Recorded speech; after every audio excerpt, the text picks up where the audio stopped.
All right, microphones are live, expectations are low, and optimism has officially been placed on injured reserve. Welcome back to Misery Sports Co. The only workplace where showing up emotionally unprepared is not just accepted, it's encouraged. I'm Zach. I specialize in reviewing outcomes that were technically predictable but still somehow upsetting. And I'm Trevor, here to translate fan panic into calm, professional disappointment. Last episode, we stepped into the break room, a rare chance for reflection, regrouping, and pretending things aren't totally broken. It was a nice break from the chaos, which is exactly why we can't stay there for very long. But today, we're back on the floor. Same problems, new packaging, and just enough hope to keep everyone tuning in. Before we begin, though, let's hear from a sponsor who is about to learn exactly who our listeners are and why they should definitely keep sending us their hard-earned dollars. This segment of the Misery Sports Company podcast is sponsored by Gas Station Doritos. Why are there so many flavors? Why are they all weird? Who actually wants Mountain Dew Doritos? Or Locos Tacos Oreo combination Doritos? Are people asking for this? You're telling me Mr. Dorito and the Dorito family are getting letters to please make roasted turkey Doritos? And why aren't they widely distributed? What's so special about the gas station? Why did we decide the gas station is a snack boutique? Nobody knows. But you know what I do know? When you're walking in to put $10 on 5, you're going to pony up for $2 for a snack bag of wasabi tapatio Doritos. It's gas station Doritos. Just try them. Thank you, Gas Station Doritos. Those slapped in college, man. Oh my gosh. They hit the nail on the head, and now it's just my body can't take it. We padded some Dorito worker pensions with our dollars in undergrad. It was, almost every single night, walk across the street to the gas station, and I can remember cheeseburger. Those were a big one. Those were weird. Mm-hmm. It's always the weird flavors that you find at gas stations. Oh yeah. Well, thank you so much, Gas Station Doritos. We appreciate your support. Let's open up the weekly performance review, where the numbers are confusing, the explanations are creative, and accountability is mostly theoretical. Think of it less as analysis and more as documenting an incident. And I have many incidents for you, Trevor. I don't even know where to start. So I am going to go with the Cleveland Browns. So Cleveland Browns have had this very long coaching search, and it is finally over. So we interviewed what feels like dozens of people. We had final interviews with, 7 or 8 folks, and it was a wide spectrum that really came down to old school versus new school, right? So old school, we had Jim Schwartz, our old defensive coordinator. We had Todd Monken. That was great. On the younger side, we had Nate Scheelhaus, who I remembered was a mid Illinois quarterback like 15 years ago. He was not any good, but that doesn't mean that you're not a good coach. Who's going to be good though if you're a quarterback? It's like Juice Williams. Was that the one? Right? Like, you're in Illinois, you're probably going to be mid. And Grant Udinsky, Les Verbinski. I kid you not. I watched that video this week. I kid you not. I watch it once a year and I die laughing. I watched that this week. I need a little less gore and a little more Verbinski. Verbinski, which I assume is Russian for bad dialogue. He's the offensive coordinator for the Jaguars. He's 30 years old. I thought it seemed like it was going to be between Scheelhaus and Schwartz. I was totally wrong. We ended up hiring Todd Monken. Okay. Todd is an established coach. He's a retread. He's never been a head coach, Trevor, and he's turning 60 this year. So he's never been a head coach. Wow. Never.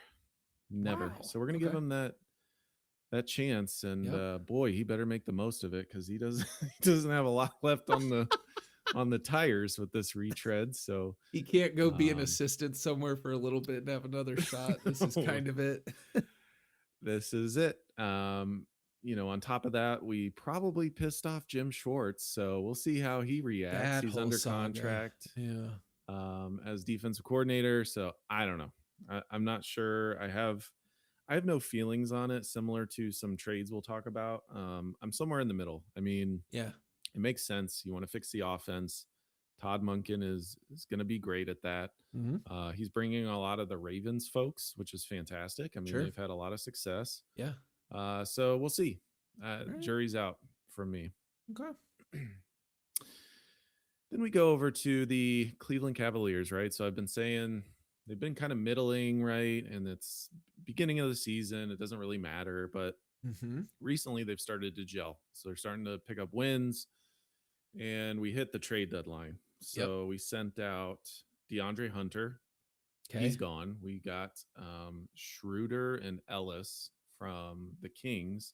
Yeah. Apparently, Ellis is some 3-and-D guy. I don't know. Don't know anything Okay. about him. I All know right. Schroeder wants to fight Luca. Oh So yeah. look out for that. Should have signed that contract, Dennis. You fumbled Yeah, it. and then the stunner here was Darius Garland going for James Harden. Actually, just announced Yeah. yesterday. That's crazy, man. I again am in the middle with this trade. I don't hate it. Mm-hmm. I don't love it. Darius Garland, when he's healthy, he's an all-star point guard. He's fun to watch. He can shoot from anywhere. Mm-hmm. You know, he can give you 50 in a game. He can set his teammates up, but he's always injured. He's small, so he's 6 foot, 6'1". Mm. You know, in the playoffs, they're always hunting for him on the defensive end, and he just gets destroyed. And he's on a max contract. So when you have all three of those things, I've been all aboard, you know, sending out Darius Garland for probably the last year or so. Mm-hmm. But James Harden is, Yeah. you know, he's 10 years older. It's never worked wherever he's gone. Yeah, that's tough. I don't know. He adds a lot offensively. He can take some of the pressure off of Donovan Mitchell. Mm-hmm. He's still producing 25 points a game, 8 assists per game. You know, Great. big fellas are going to be, you know, they're going to be fed on the pick and roll. So Mm-hmm. Allen and Mobley should be good. Mm-hmm. The thing that bothers me about it is he's a free throw merchant. So he's always fishing for a Yeah. foul. He is phenomenal. Like he can cross over anybody. He can get to the hoop. He can do whatever he wants, but he's not looking for a shot. He's looking Mm-hmm. for a foul. Mm-hmm. Everyone does it. I know LeBron. I mean, SGA, Luca, Joel Embiid. Like Yep. everybody's doing it. So I just need to get on board. But I don't know, man. I'm in the middle. What are your thoughts on that trade? Yeah. I think the pressure that he takes off just being able to create is going to do wonders for, like, I don't know, the team morale and especially Donovan Mitchell's morale. Just like the pressure's not on you to kind of make everything happen. So from that vantage point, that is great. I don't know. I'm curious to see what happens. I mean, it's not like one of those trades where you instantly think like there's no way this is going to work, like one we'll talk about here in a little bit, but I think it could at least make for an interesting team, and I'm excited to see what he can do. Yeah, I mean the window's open, right? The Mhm. window is always going to be 2 to 3 years. Mhm. Donovan Mitchell's got a year and a half on his contract. He probably got Harden for like 2 to 3 decent years before the wheels completely fall off. Yep. And Why I not, right? guarantee you, next summer, if a certain person going into his 24th year doesn't retire, he is coming back to Cleveland, guaranteed. He's It not was re-upping with the crazy how Lakers. that all like developed within a week. Suddenly it was like, oh, well, this is definitely going to happen. That was crazy. Yeah. I mean, the Lakers have just like kicked LeBron to the curb once they got Luca. They were like, "Hey, thanks so much. Mm-hmm. We aren't going to pay you again." So Mm-hmm. he might hang it up because he's played forever. But if he Yeah. wants that farewell tour, LeBron's got a spot on the Cavs next year. So we'll just have a nursing home. We'll be the Gary Payton, Karl Malone Lakers. So come on over. I would love to see that. I don't know how you feel about it, but I think it'd be great. It'd be a circus. I don't know how it would work. LeBron doesn't play defense anymore. No. Neither does James Harden. No. So we gonna need some Yes. extra Mobleys on the team. Yeah. But Yeah. it'd be exciting. It It'd be would cool. be. It'd be great to see him one more time. What do you got for us, Trevor? Well, meanwhile, my department over here has delivered some classic showings. Let me tell you, when we left, I don't think when we left, the Titans had a head coach. I think it's been that long. Which, by the way, if you're listening to this, we're in the middle of snowpocalypse or icepocalypse here where I am. Zach's been able to dig out of the snow, but it's been a crazy couple weeks. Like when your team hires a head coach, and our teams hire head coaches all the time. And there's always that period of time where you're like, the fans are like, oh my gosh, dream scenario. Like if we got this guy and he brought in X, Y, and Z coaches, and like, it'll never happen, but man, what a great team. Like what a great coaching staff that would be. And then when the team falls apart later, you get to whine and complain like, see, I told you, if they would have brought in whatever. For the most part, the Titans have done that. Like they've followed kind of the blueprint that the fans are like, we would love to see this, which is crazy. That I can't remember a time where this has ever happened before. So it's almost guaranteed to fail spectacularly now because they gave us what we wanted, and I'm sure it'll go up in flames. But Robert Saleh is our head coach. Robert Saleh of MSC fame. When we had the clip of him yelling at Liam Cohen, the Jaguars head coach, that he would F him up and end his effing life after a game on the field. Like that was great. So that endeared us. I think he's just going to come back and establish a culture of grinding and hard work. Stories have been coming out about Cali and it just sounded bad. Like it sounded lazy and uninspiring, and that was the product on the field. So I think, he made the New York Jets into a top 5 defense. So I'm very excited to see what he can do with the Titans, because our talent is not anywhere close to like being better than the Jets, but we have pieces. We got a good D line, but we'll see. Brought in Brian Dable to run the offense. I like that. I like it too. Helped develop Josh Allen. Really wanted to draft. Apparently the Bills, or not the Bills, I'm sorry, the Giants kind of put on the full court press to get Cam Ward, and we said no because Dayball was apparently in love with him. So, but it's also been funny. All of our coaching staff that they've brought on, most of them, at least 5 or 6, are all bald. So we're making the all bald team. So that's going to be great. But I don't know. Hope is high. We're in that part of the, circular trip where we've built up the hope. So then, as long as the draft goes even average, hope will be super high. We're rebranding our uniforms this summer. Next year we open a new stadium. So like, could go well, or it could all fail spectacularly. And knowing the Titans, I have a feeling it'll go one way versus the other. How do you like the Saleh hire? I like the hire. I'm all about the culture. I'm all about accountability. He seems like that guy, right? So, like you said, he's going to work on the defense. He'll get them up to speed. You get a good draft. You get some free agents coming along. Things can turn around very quickly. So you're in the right division, right? I think the Browns are in a similar spot. There's a lot of change going on in the AFC North. Oh yeah, AFC South. So, yeah, I'm excited for it. Yeah, we'll see. I think we've got a good chance. Talk briefly about the Mavericks. News drop today that we are moving on from Anthony Davis. Celebrate good times. Let's get out of here.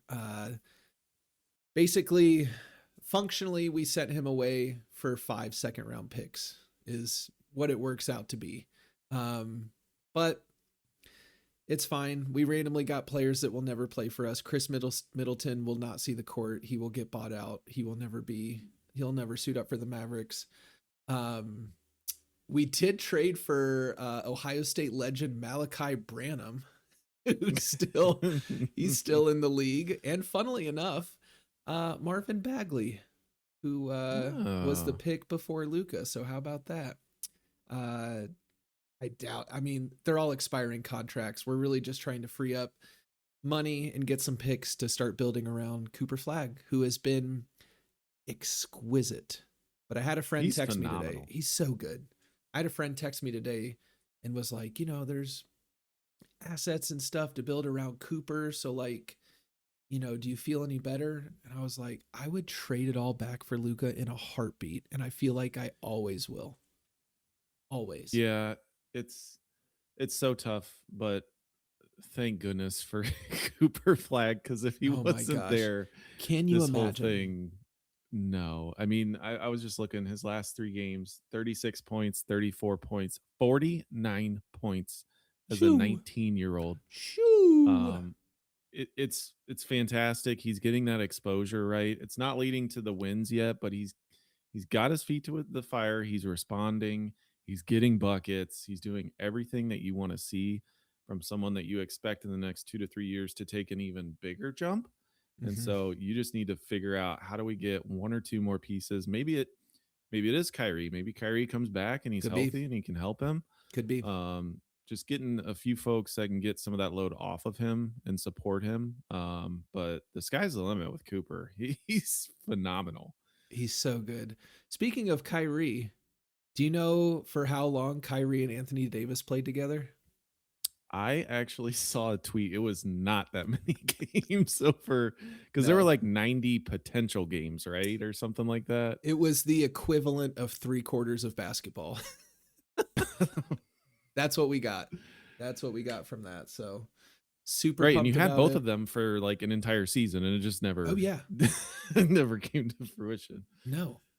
It was terrible. So I did see a tweet. I was going to include this later, but I'll just read it now. That as of this was from January 21st, so it's worse. Points this season. We're in January now, end of January. Mm-hmm. Anthony Davis has 407 points. In the first quarter of games alone, Luka has 408. So great job, Nico Harrison. Thank you for that. We're moving on. Yeah. And Lucas played in all the games, and we could go down that road, but we'll let that lay. Bright future. Really excited about it. Yeah, I guess. Yeah. As we look, It's fine. As we look ahead, goals are being quietly adjusted, and fans are already talking themselves back in. Come on, Trevor, we're getting back in. Oh my gosh, if I have to. And before this review requires signatures from upper management, we have our next sponsor. Are you tired of letting things like wins and completion percentage dictate your future? With the Shadur Sanders Pro Bowl system, performance is optional. Just pencil yourself in now, and we'll sort out the details later. Includes premature graphic packages, mock award debates, and commentators ready to say, "Remember the name," whether you ask them to or not.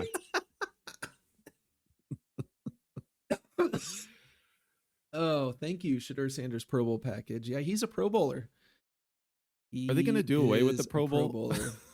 I think they have to, right? I saw a story that they asked Justin Fields to be a Pro Bowl quarterback this year. Oh, no. They got to Justin Fields. What are we doing? That's down. We're scraping the barrel. I mean, Shadur was dead last in every stat. It's a joke. It's not even worth playing. I didn't watch a second of whatever they called that. No. They should just get rid of it. Yes, I agree. They should. They need to. They need to just do away with it. But thank you, Shadur, and your Pro Bowl package. Appreciate you. All right, let's step into the mailroom where emotional processing meets public Wi-Fi. Every message here was sent with confidence and almost no reflection. I will start us off, Trevor. This actually, it's kind of lame for the show, but we'll retweet it and it'll be on our website, miserysportsco.com. And you can follow us on Twitter at Misery Sports Co. Or X, whatever they call it at this point. We call it Twitter, okay? the Twitter. Jackson Hayes from the Los Angeles Lakers. It was pregame warm-ups, so doing introductions, and they're playing the Washington Wizards. And Gee Whiz, the mascot of the Washington Wizards. It's a good name. You got to admit, it's pretty good. It's running around with a giant flag. He's trying to get the crowd pumped. Oh The my lights are gosh, gee dark. There's a whiz. spotlight specifically on G Wiz following him around the arena. And He's got a flag, right? yes, he goes into Jackson Hayes's vicinity, and Jackson Hayes shoulders him, and he just goes down, like down for the count. This poor guy, this G Wiz, he probably couldn't even see him through No, the no. mascot mask or whatever. Right. So Hayes has been suspended for one game. We'll be sure to share the footage. Good bit. I like the bit. I would have preferred that you check with G Wiz ahead of the game to make sure he's cool with it, but tackling mascots is a good bit. I like it. I like it. Well, next up, I have got a single entry as well. This was from quite a while ago. Zach, do you realize that the college football playoff has had their final and concluded since the last time we met in Indiana, our national champions? Congratulations, Indiana. Congratulations, Coach Sig. Congratulations, Fernando Mendoza. Well done. Mm-hmm. You are a Misery Sports Co. participant, and you are working your way out. Yep. We hate and love to see you go. Moving on to bigger and better things. So congrats. This was from Saint Zoe on Twitter, who said, Fernando Mendoza looks like he makes his animal crackers fight each other before he eats them. He is so serious about everything that he talks about. There is just one way, and it is uber focused. Yes, he knows one level. And it has been funny seeing him open up a little bit about Coach Sig and Indiana and everything now that he's out and won't get yelled at. Good stuff. Raw, unedited, and probably therapeutic for all of these senders. Exactly what this segment was built for. All right, let's step away before the inbox reloads. Trevor, who do you have for our next sponsor? Hey, you, sports fan. When was the last time your mascot got into a fight? Maybe ripped off the other mascot's head, ate a cheerleader whole, pushed an opposing player around? It's been too long, right? Well, let's get them juiced. Maybe put your finger on the scale a little bit with Jim Bob Cooter's mascot pregame. Fresh.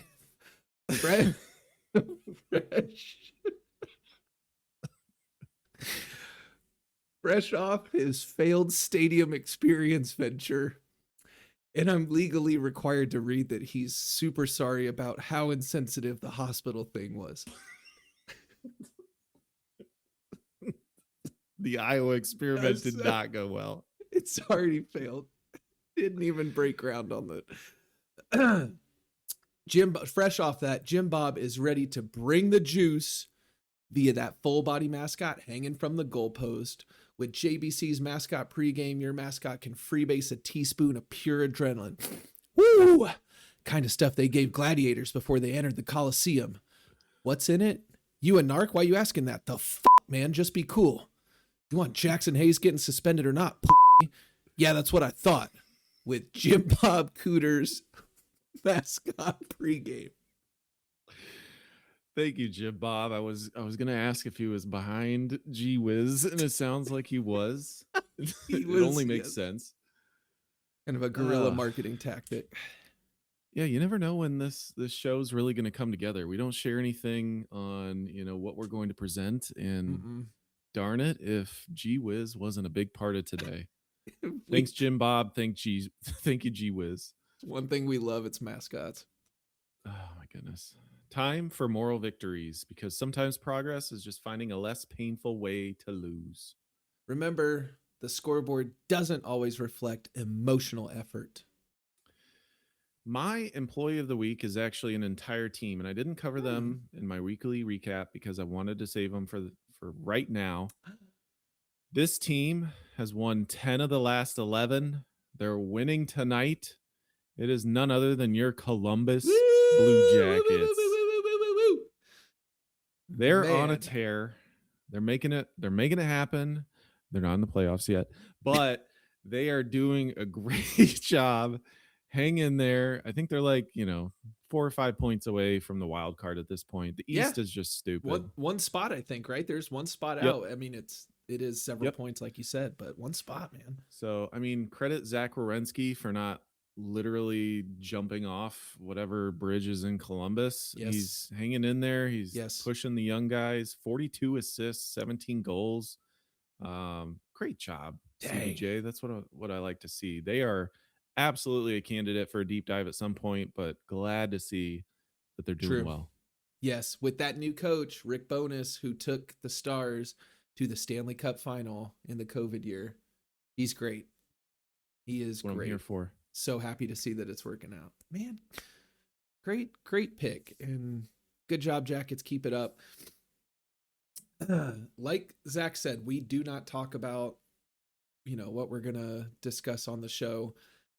My employee of the week this week is none other than the kid who set the record for most points by a teenager in the NBA with 49 against the Charlotte Hornets. It is Cooper Flagg. So there you go. Let's go. Like we already talked about, the ceiling is so high with this kid. He can do it all. It's weird to see one of my favorite Mavericks play two ways. He gets back on defense, which I'm not used to that. He is fantastic in transition. He's just, like everything you said, I second. We're developing him, want him to just, it's great that we need to tank because he can just have a season to try stuff out. Like nothing's off the table, just go for it. I did want to play. I've got something to play real quick. When you did a deep dive on the Hornets, and we talked about their play-by-play man, Eric Collins, and how great he is. He's basically the Gus Johnson of the NBA. And I loves me some Gus Johnson. I will not tolerate Gus Johnson slander on this show. We're both big fans. So this was the other night. So when he went off for 49, we were down by 3. We ended up losing the game, which honestly worked out for everybody. Team tank, let's go. Mavericks are inbounding the ball against the Hornets, and we're down 3, inbounding the ball, 30 seconds left, and this is what it sounded like on the Charlotte Hornets play-by-play TV station. Out for Dallas with Gafford, Christie, Flagg, and Thompson. The ball's going to end up in Flagg's hands. Let him shoot a 3. Yep. Go for it.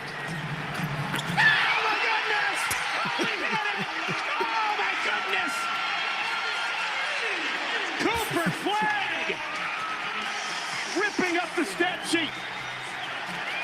He shoots 28% from behind the arc, and he smokes that one. So great. I love the squeals and the yells and everything. Like, Collins is so good. And yeah, when you have a 28% 3 shooter, you just say, we'll live with it. And he drained it the biggest moment. It was really cool to see.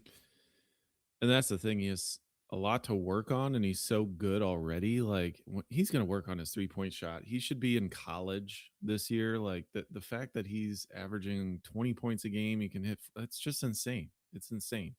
Yeah. It's fun to watch. Yep.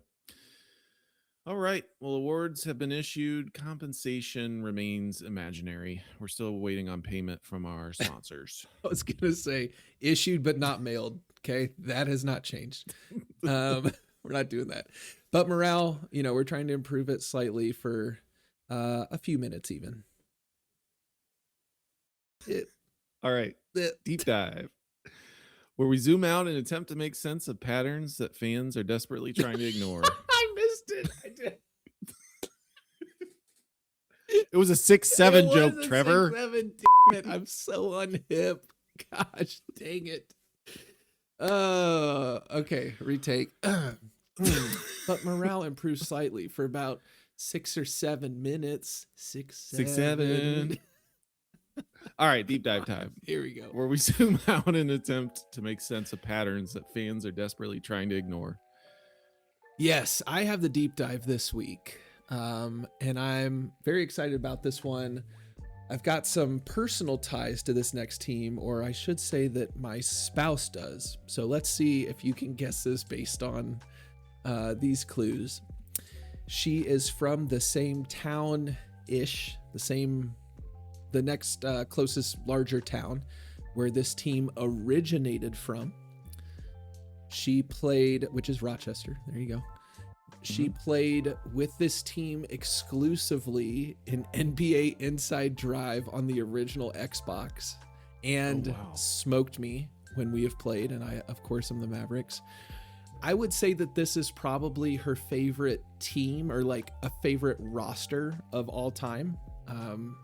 She loves this team. And frankly, I've never met anybody who was like, that specific roster, I don't like them. Like, they're such a likable, fun team. There was a key cog to the Mavs NBA championship team who was an all-time great for this franchise from on that 2011 team. From the 2011 team? Mm-hmm. Didn't play much in the finals, but he had a great time just smoking the Lakers. Okay, so we're J Kidd. Yeah, Could be another player who had like. Is she a Nets fan? New Jersey Nets? No, is a different player. Didn't play in the finals much, if any. I don't think, because was a defensive liability.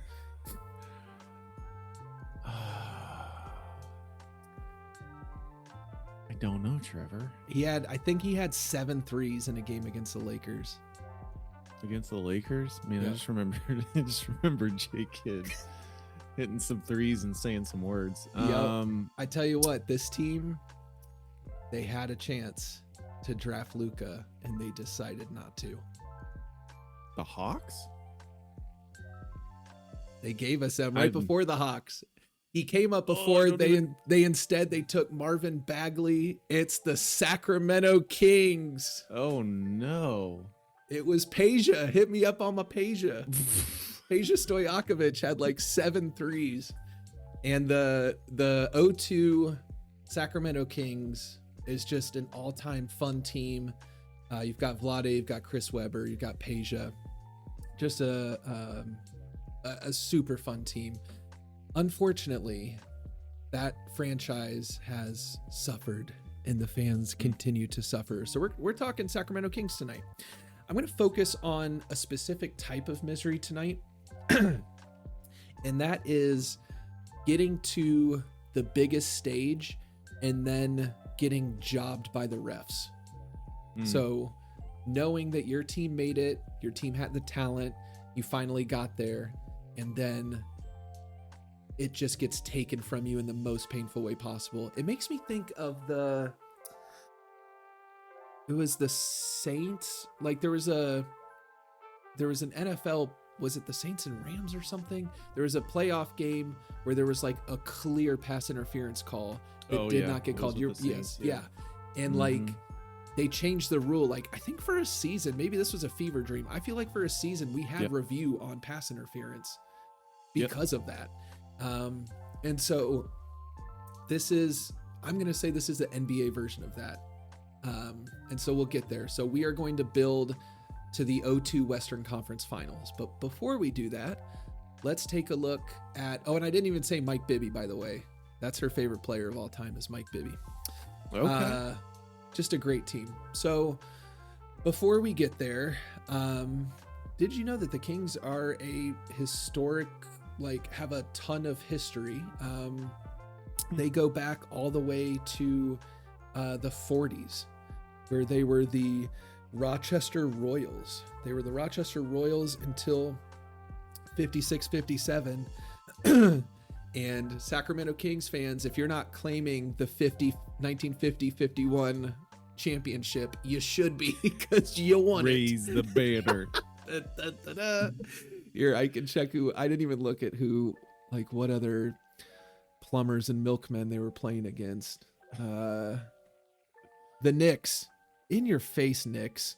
How about that? That was the NBA championship of 1950 to 1951. Interestingly enough, they move in 57 to Cincinnati. Cincinnati had an NBA team until 72. So they were in Cincinnati as the Cincinnati Royals for a while.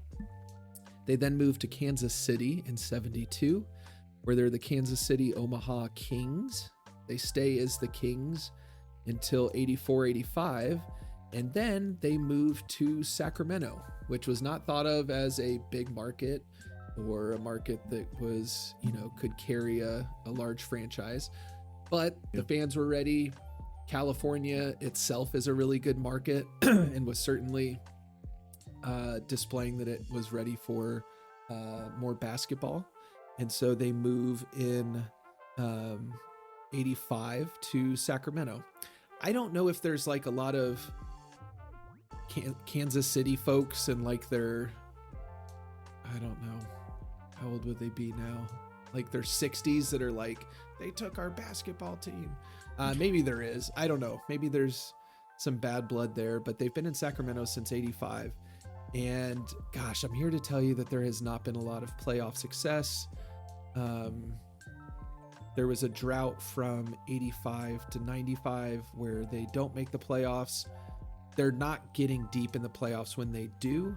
It's a lot of first round exits, but things start to change when they bring in a new coach. So in 98, they hire Rick Adelman, who was a lot of motion and spacing, kind of the same ball that the Warriors play, where it's a lot of passing, unselfish play. You can also think about like the Spurs back in the day. Really beautiful basketball. It's a joy to watch. And then they are drafting and collecting the right pieces to where by the early 2000s, we've now got Chris Webber, we've got Peja, we've got Mike Bibby, and we've got Vlade Divac. Now, we also have some other fun players on here because I want to share some other names. We've got Doug Christie. We've got former, I guess, Ohio State great. Tell me if you've heard of this person, because I feel like this is a name you don't forget, but Indiana and Ohio State great Lawrence Funderburk. I remember Funderburk, yeah. Yeah. Just by the name. So he's on there. Jabari Smith. Gerald Wallace is a rookie in this year when we're in 2002. And in his second year from Turkey, Hedo Turkoglu is on this Kings team. So it's a good team. We have a great season. And we get to the conference finals, and that's when we're going up against the Lakers. This is a huge matchup, right? We've got small market, big market. We've got Shaq and Kobe, which are quickly becoming the face of the NBA team, or of the NBA, and trying to win another championship. It's a huge series, and Sacramento goes up 3-2. So all they need to do is win one more to go into the finals and break through. They take a third quarter lead into the fourth. And that's where things kind of start to fall apart. In the final quarter, the Los Angeles Lakers attempted 27 free throws, and Sacramento attempts 9. These are ticky-tack calls, called on all of the big players that I just mentioned.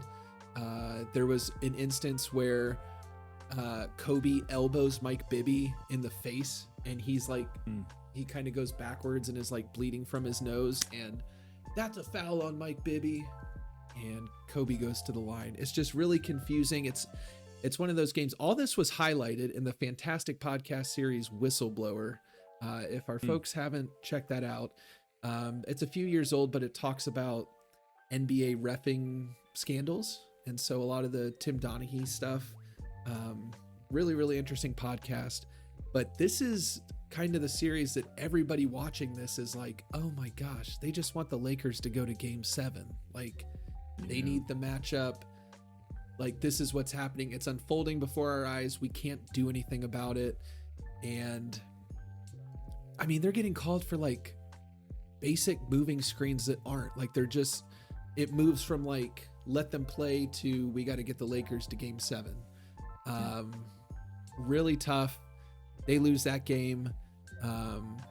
They end up losing the next series or the next game and lose the series. You could argue game 7 like was theirs and they just kind of, you know, they're missing free throws. They're not playing well, but like game 6, they were in control until you start getting hit with these whistles. And it's stuck with fans ever since. Like, you talk to them to this day. That is the biggest example. In the Whistleblower podcast, several people talk about it. Mark Cuban talks about that series. They actually beat the Mavericks earlier to go to the conference finals. And even Mark Cuban was like, yeah, but they got jobbed in that next series. And like, that's I think he said 06. Dwayne Wade was up there maybe as his number 1, but that this one was easily number 2. And there's nothing you can do when you're the smaller market team. And listen, there's definitely a chance there exists a reality, and maybe it's the probable one, I don't know, where there was no wrongdoing. It was called that way because that's how they actually saw it. I don't think that's how it was, but maybe that's how they saw it. But when you have folks like Tim Donaghy, who is, you know, one of the biggest cheaters in the reffing game, he's saying that the refs were told, we got to get the Lakers to the next game because that's going to help revenue for the league. When you've got him saying that, it makes you wonder, like, maybe that was happening. Yeah, that was tough. And that's right around the time when I started paying attention to basketball, honestly. So, you know, early 2000s, I can remember, you know, those games were always on NBC. It was like, it wasn't even 720p. It was like whatever's below that on your, you know, rabbit ears. That was a tough one. I mean, Sacramento deserved that series. It does take the wind out of your sails too, because as a small market team, it's not a desirable location. So you got to start winning, and you got to win titles, and you got to make it like appear to be bigger and better than it is. Similar thing with Cleveland, right? You gotta deliver championships or advance deeper into the playoffs. And as a fan, it's the worst when you have 40 free throws. Like, it's just, the free throw disparity is insane in a lot of these games. I remember that in 06 with Dwayne Wade as well. And it's just like, you can't do anything at that point. They're just giving them free points. It hurts. Feel their pain. Yeah, it hurts watching that slip away. So they lose that, and you think, hey, we'll be back. And, you know, they were back in the playoffs at least for the next 4 years with Rick Adelman at the helm. So that made a run of 8 straight years of playoffs, which is great. But after the 05-06 season, when they lose in the first round to the Spurs, they fire Rick Adelman, and they do not return to the playoffs again until 2022, where they lose quickly in the first round to the Golden State Warriors. It was a great series. They went 7 games, and they haven't been back since.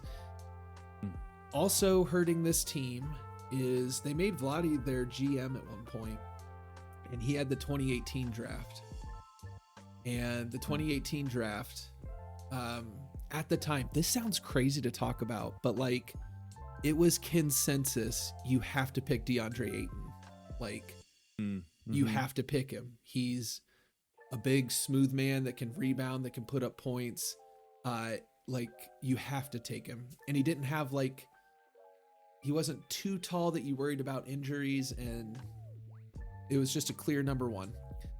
And then the Kings pick, and they end up picking Marvin Bagley, who is now a Dallas Mavericks, so full circle.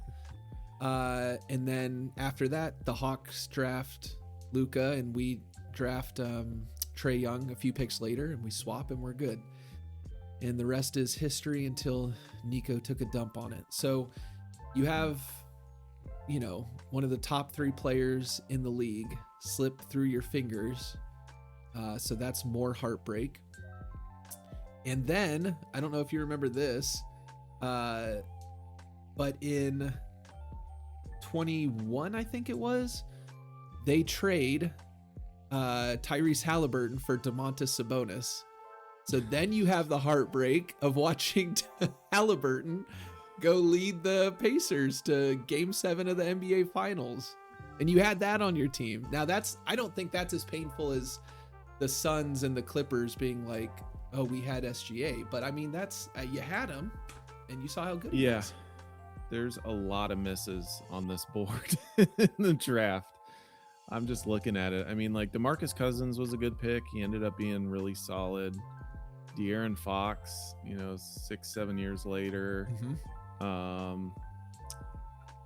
Everyone else is just bad. I mean, it's like the 5th pick, the 6th pick, the 8th pick. It just feels like in the NBA draft, the top 3 are typically decent. Obviously, Marvin Bagley wasn't, but like you have a better chance, and then you get into the 5 through 10, and it's just a total crapshoot. It is. And then you have guys like Jalen Brunson who were taken high 2nd round, and right, you never know. Usually there's like one every couple years where there's a really good 2nd round player, but you got to hit on those. And I tell you what, they have not. They do have a really cool, have you seen the light the beam thing after they win where they hit the button and the beam goes up? The light beam? Oh, no. It's pretty cool. I mean, they have a fun after post-game tradition, so that's been cool. They're trying. And like, Sabonis is a fun player. It's a fun team to root for, but it just sucks. Like you look back on your best season and feel like the refs took it away from you. Yeah, it's tough. Yep. It's tough. A little tease to next week. We are going to debut a new segment where we take our deep dive teams and start to rank them in terms of misery so we can start to compare them. So we'll see how Sacramento stacks up against some other teams like Charlotte or the Washington Wizards. All that to come next week. But first, before we shut down the building for the week, one more sponsor. Zach. Do you need help demanding a trade from your NBA team?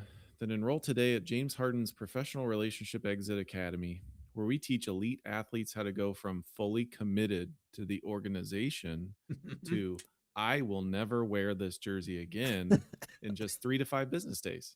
Wow. Our curriculum includes visible sideline sighing, carefully leaked frustration, and the advanced art of making things uncomfortable enough that the front office starts apologizing to you. James Harden's Exit Academy, because nothing says leadership like updating your preferred destination before practice ends. Oh my gosh. Yeah, James is kind of all time at that. I'll bring in a video of the Mavs radio guy, his rant against James Harden. They let him do some wild stuff. The Clippers gave him a ton of concessions of like staying over late on trips, letting him borrow the plane so he could go to Vegas. It's crazy. It's wild. And you look at all the destinations and he has almost, I would consider it the worst luck. He goes to the Brooklyn Nets with KD and Irving, and Kyrie goes bonkers and just flat earths himself out of the league. That sucks. And doesn't help him. Joel Embiid just breaks himself. Kawhi Leonard never shows up to work until this year. It was just like every situation he'd try to bungee into. So what's it going to be with the Cavs? It'll be something. We'll see. Who knows? Should have stayed with the zombies. Should have stayed with KD and Russell. I really think that Thunder team wins a championship if they stay together. Completely agree. I mean, that's 3 Hall of Famers that you have on the same team. Yes. It's insane. Yep. Well, that's another week. Well, first, I'm sorry. Excuse me. Thank you, James Harden, and your academy. We appreciate your sponsor dollars. Want to make sure I get that out. But that is another week logged at Misery Sports Company, where the work is hard and the results build character. Follow us wherever you listen. Spotify, Apple, YouTube, Pocket Casts, wherever. And send us the takes you felt great about until roughly 5 minutes later. We'll be back with more reviews, more rationalizing, and more fans convincing themselves, hey, it'll be different next time. That's right. Until then, close the laptop. Step away from the highlights. And remember, You're not the only one going through this. because misery Loves company.